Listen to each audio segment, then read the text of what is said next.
okay trying to be something I'm not, which is something I've been trying to do for 2 years now. Write a TED Talk, share my ideas, talk in front of such a large group of people. Now, I know a lot of you are probably thinking, she sounds a bit shy, or maybe she probably gets nervous easily. Yeah, all of those things are 100% true, but why? To answer simply, I am an introvert. So what is an introvert? An introvert is a quiet person that doesn't like to talk very much and likes to keep their thoughts mostly to themselves. They're the kind of person that goes home just to relax and have time to think. But that's not to say that an outgoing person can't be an introvert. Just as long as they enjoy the quiet time they get to themselves, they're most likely an introvert to a certain extent.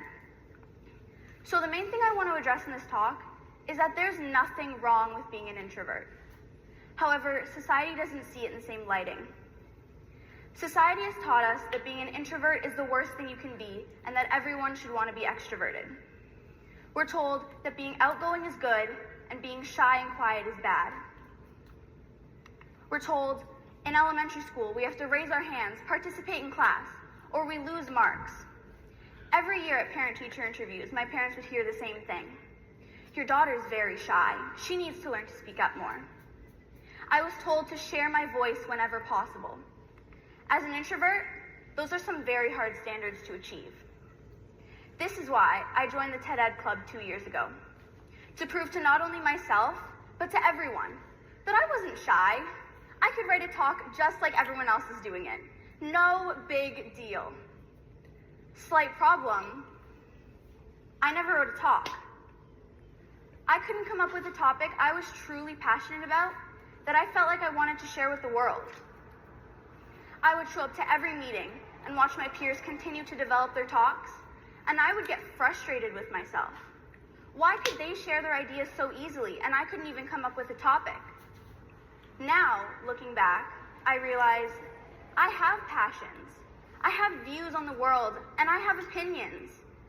I just didn't want to share any of them because I'm an introvert. But is there anything wrong with that? Statistics say that 50% of the American population is made up of introverts. So society is telling 50% of Americans, about 160 million people, that they need to change who they are to be accepted, to be successful, and to be happy. Keep in mind, within this large group of introverts are people such as Elton John, Emma Watson, Michael Jordan, Audrey Hepburn, Albert Einstein, and so many more incredible, inspiring people. Do you think being an introvert has ever stopped any of them from achieving their goals or being happy? No. A lot of you have probably been told something along the lines of, why be a follower when you can be a leader? But what about every leader needs a follower? Let's look at Mr. Justin Trudeau, Prime Minister of Canada. Do you think he'd be where he is today without the support of the people? If everyone was trying to be a leader, no one would truly succeed, as it's the followers that define a true leader. But that's not to say that an introvert can't be a leader. Let's look at Abraham Lincoln, Rosa Parks, and Gandhi. All incredible, inspirational leaders, and all introverts. In a business setting, the CEO of a company will look at an introvert and say, if they're not going to share their ideas, they're useless to me. Well, guess what? These companies are missing out. Introverts are known to be versatile, responsible, work well in small groups, and individually. So, being an introvert has no effect on how happy or how successful you're going to be as long as you see it in the right lighting. If you see yourself as an introvert and think it's the worst thing in the world, you're never going to be truly happy with yourself, and you're going to constantly try to change to conform to society. But if you accept yourself as an introvert and you're happy, there's nothing in the way of you achieving your goals and getting what you want.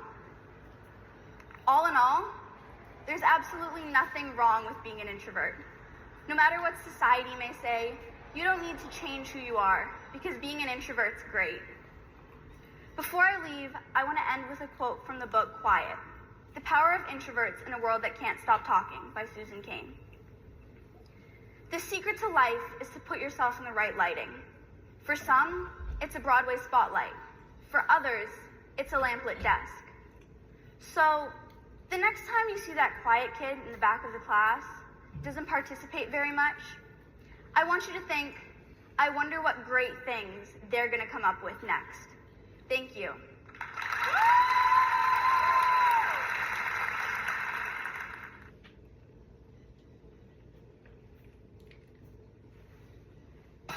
Starting July 29, clip your